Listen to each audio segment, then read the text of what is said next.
Hello and welcome back to the Dante in a Year podcast. My name is Danny Fitzpatrick. Today we continue with Dante's Paradiso, Canto 3. That sun that first inflamed my breast with love had discovered to me by proof and reproof the sweet aspect of the lovely truth. And I, to confess myself corrected and sure, lifted my head just as much as needed for the profession. But a vision appeared which so restricted my sight to itself that my confession occurred to me no further. Just as through glass, transparent and clear, or truly through water, lucid and tranquil, not so deep that its depths are lost to sight, the patterns of our faces returned so indistinctly that a pearl on a fair brow comes no more plainly to our pupils.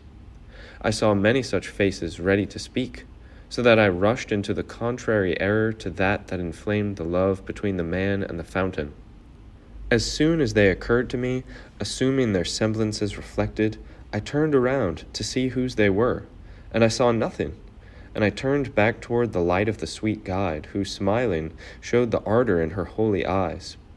"Don't marvel if I'm smiling," she said, "at your childish way, which still won't set its steps upon the truth, but turn your back, as usual, toward the void.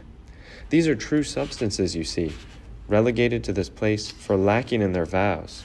So speak with them, and hear, and believe. For the true light that eases them doesn't let their steps turn from itself." And I directed myself to the shade who seemed most eager to speak, and commenced, just as a man whose too keen will confuses him.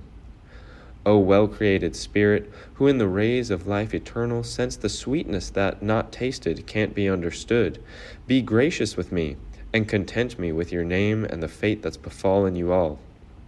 At which she, ready and with laughing eyes, "Our love doesn't bar its doors to just will, if not as the one who wills all his court be similar to himself. I was in the world a virgin sister, and if your mind would well regard itself, my being more beautiful would not conceal me from you, but you'd recognize that I am Picarda, who placed here with these other blessed ones, am blessed in this sphere most slow. Our affections, which are solely inflamed in the pleasure of the Holy Spirit, rejoice in being formed to his ordinance. And this fate, which seems so low, is given us thus because our vows were neglected, and so void in some respect."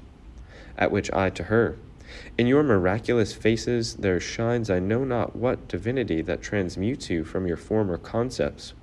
Thus I was hesitant to remember. But now that which you've said has helped me, so that your figure returns to me more clearly. But tell me, you who are happy here, do you desire a higher place that you might see more and make yourselves better friends?" With those other shades she first smiled a bit. From there she replied with such elation that she seemed to burn in the first flame of love. "Brother, the virtue of charity quiets our will, such that it wants for us only what we have, and thirsts for no other. Should we desire to be still higher, our desires would be discordant with the will of the one who sets us here, which you see would not suit these gyres, if to exist in charity is necessary here, and if you wonder well at its nature.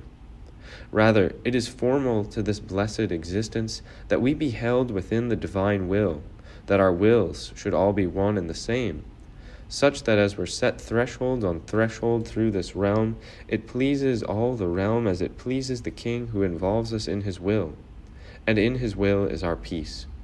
If it is that sea to which all move, that which his will creates or nature makes. Thus it was clear to me how every place in heaven is paradise, even if the grace of the highest good doesn't rain on all in one way. But just as it happens, if one food satisfies and the hunger of another yet remains, we give thanks for the one and request the other. So I did in word as well as attitude, to apprehend more of the cloth she'd not drawn out to the end with the spool.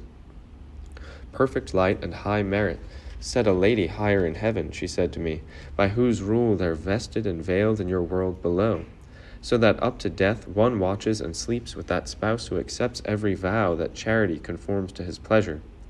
To follow her, yet a young maiden, I fled from the world, and enclosed myself in her habit, and promised myself to the way of her sect. Men then, more used to evil than to good, ripped me from the sweet cloister. God knows what my life then was made, And this other splendor, who shows you herself on my right side, and who's inflamed of all the light of our sphere, is herself understood in what I said of myself. She was a sister, and so was the shadow of the sacred veil lifted from her head. But once she was turned back upon the world, against her will and counter to good custom, she was never disclosed from the veil of the heart. This is the light of the great Constance, who bore for the second wind of Swabia the third and ultimate emperor.